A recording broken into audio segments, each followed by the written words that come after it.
You know, price is a mindset issue, and it's your mindset, not your customer's mindset. Your customer isn't so much concerned about the price, regardless of what they say. It's not the price that puts them off, it's the value. I took a call earlier this week from a gentleman who, we'll call him John, but John wanted to attend, or wants to attend, one of our workshops. And he rang to say, James, I'd like to attend one of the workshops. I have looked at some of your stuff online. I've bought your blueprint and I've been using some of the stuff in there, but I need to ask you some questions before I commit to coming to a workshop. And I thought, fair enough, due diligence. Can't fault the guy for that.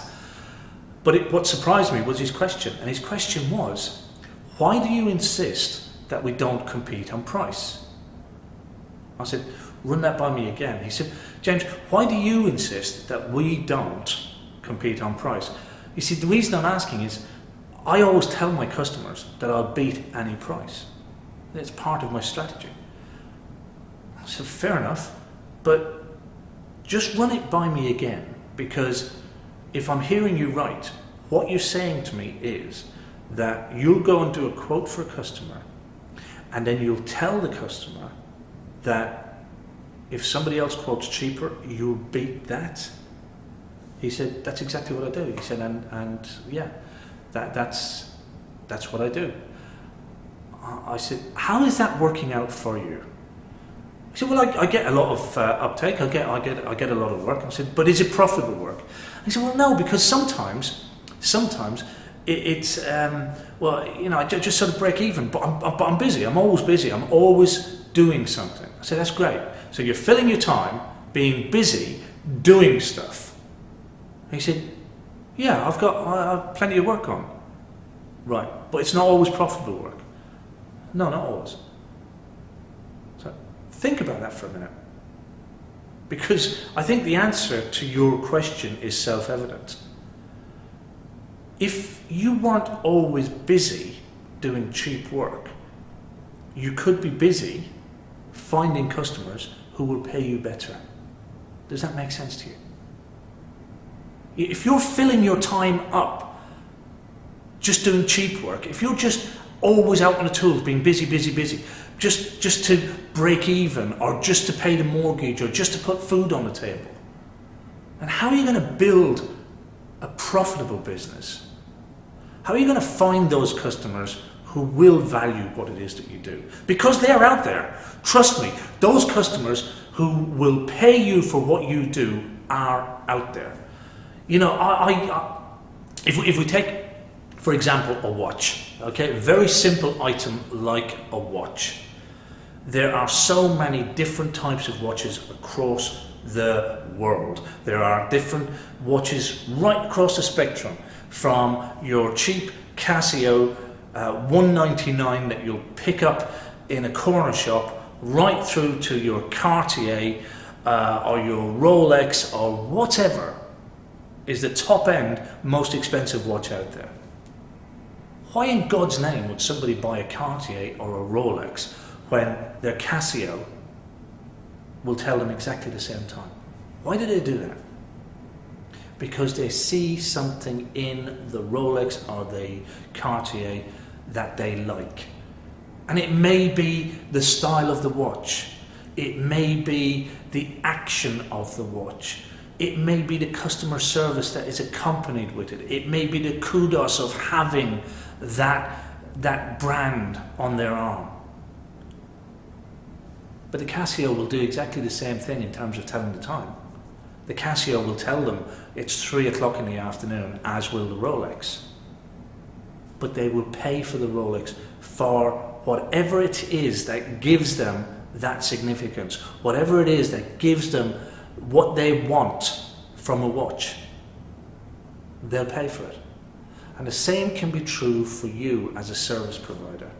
There are people who will pay you for what it is you do. And when I say that, I don't mean joining cables. I don't mean turning a screwdriver. I don't mean putting a socket on a wall or changing a light fitting. I'm talking about the other things that go with it. how you run your business, your personality, your witty charm, your efficiency, the security that you give them, the sense of professionalism that you give them. People will pay for that. Not everybody, but then you don't want everybody as your customer. You want the ones who value what you do. And the ones that value what you do may not be the ones that value what I do. But there are people out there who will pay you what you are worth. But if you fill your time chasing that £5 or chasing that €25 or whatever it is, if you spend your time just filling time doing work, you're not going to put the time, effort and energy into finding those customers who will pay you what you are worth. And that's why I say don't compete on price. It is a race that somebody will lose, and you don't want to be the loser of that race. You really don't. Somebody will always be prepared to do it a little cheaper than you. Or you'll have customers who will tell you they can get it done cheaper so that you will compete, so that you will go lower. And trust me, when you stand by your value, when you stand by what you believe you're worth, and you tell your customer, this is what I'm worth, I'm not moving on price, this is what I charge, you'll be surprised at the number of them who will respect that. You'll be surprised at the number of them who will appreciate the professionalism and who will actually pay the price you ask. Again, I'm not surprised, but I'm surprised by the surprise that some of my guys have when they come back to me and they say, I did it that way, James, and you know what? They paid what I asked. And that's a nice feeling, it's a nice surprise for me when they talk like that. When they stand up finally and think, I am worth something, I have got a value, I'm going to stand by my guns, I'm going to charge what I'm worth, and I'm going to get it. And yes, you may have to walk away from a few jobs, but I think it's much better to walk away from those jobs that aren't going to pay you what you're worth. It's much better to walk away from those and put your time and your effort and your energy into getting the ones that will pay you.